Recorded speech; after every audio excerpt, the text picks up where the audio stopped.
Halo semuanya, saya Laurentia Edelin. Dan saya Pio Medio dari SMA Santo Aloysius 1 Bandung. Pada kesempatan kali ini, kami akan melakukan percobaan dan juga membahas mengenai mobil yang digerakkan dengan propeller alias baling-baling atau biasa disebut dengan propeller car.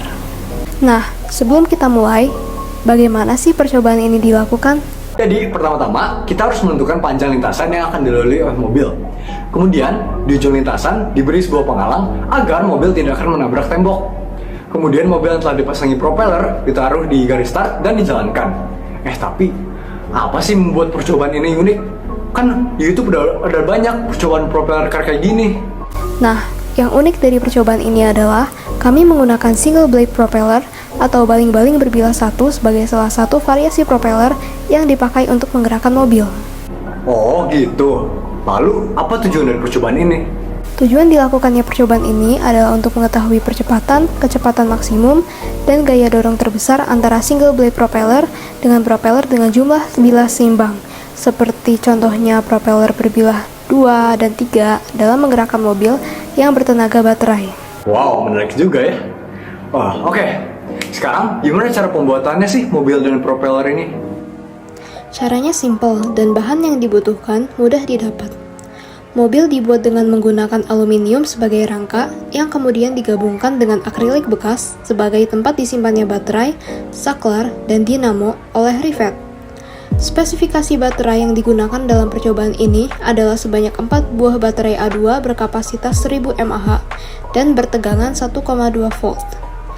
Baterai-baterai ini kemudian disambungkan ke saklar dan dinamo melalui kabel. Untuk rodanya, kami menggunakan tutup botol dengan sidi bekas yang disambungkan oleh sumpit kayu.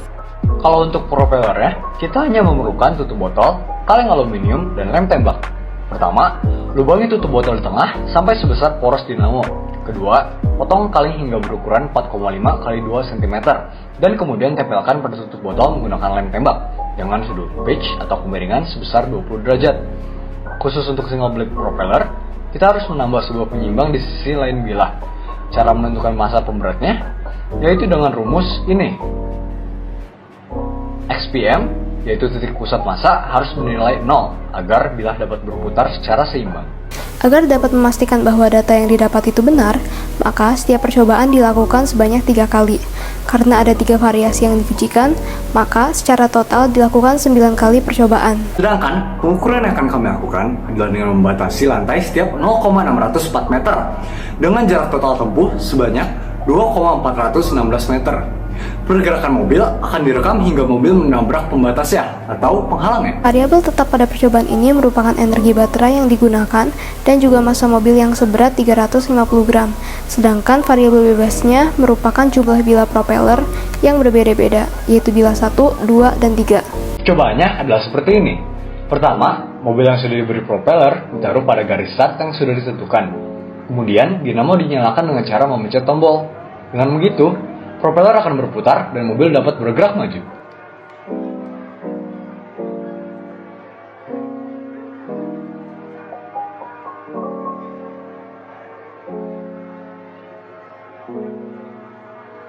Setelah mendapatkan data percobaan, kami menggunakan aplikasi tracker untuk mendapatkan grafik jarak terhadap waktu.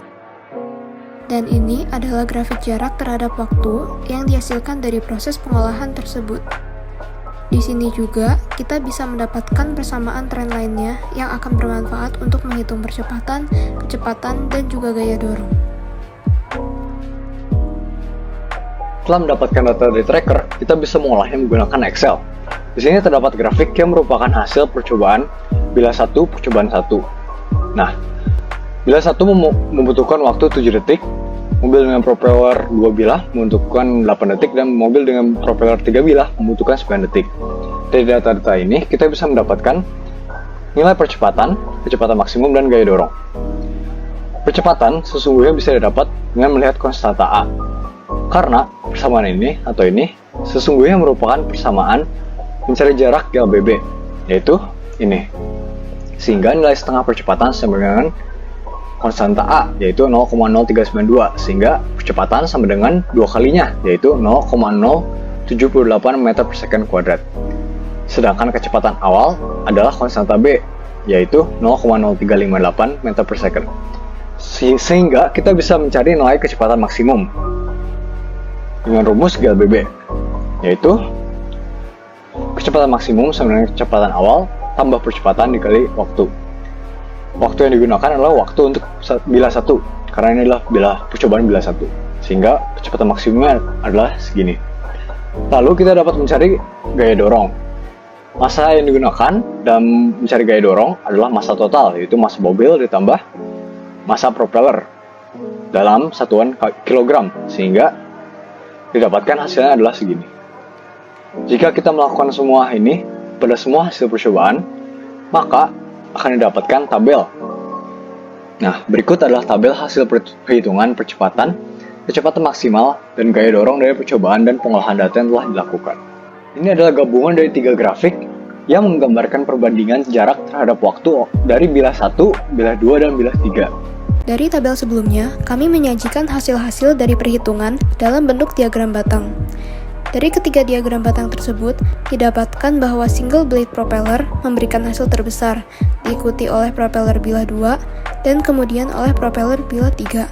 Jadi, dapat disimpulkan bahwa semakin sedikit jumlah bilah yang digunakan, maka percepatan, kecepatan maksimum, dan gaya dorong yang dihasilkan akan semakin besar. Sebaliknya, semakin banyak jumlah bilah yang digunakan, maka percepatan, kecepatan maksimum, dan gaya dorong yang dihasilkan akan semakin kecil. Jadi, apa yang bisa disimpulkan dari percobaan ini? Semakin sedikit bilah, semakin besar gaya dorong. Sebaliknya pun begitu. Jumlah bilah yang semakin banyak akan menghasilkan percepatan, kecepatan maksimum, dan gaya dorong yang semakin kecil, karena energi yang dibutuhkan untuk mendorong mobil akan semakin besar. Maka dari itu, single blade propeller merupakan pilihan yang paling tepat untuk menggerakkan suatu mobil ataupun kendaraan lainnya untuk bergerak maju, karena selain alasan yang telah disebutkan, aliran udara yang ada di sekitar mobil tidak akan dipengaruhi oleh bilah lainnya. Sekian percobaan dan pembahasan mengenai propeller car dari kami. Terima kasih telah menonton video ini, dan semoga video ini dapat membantu dan bermanfaat. Propeller car berbilah 1, praktikum unik tak tertandingi. Semakin sedikit jumlah bilahmu, semakin besar gaya dorong mobil ini.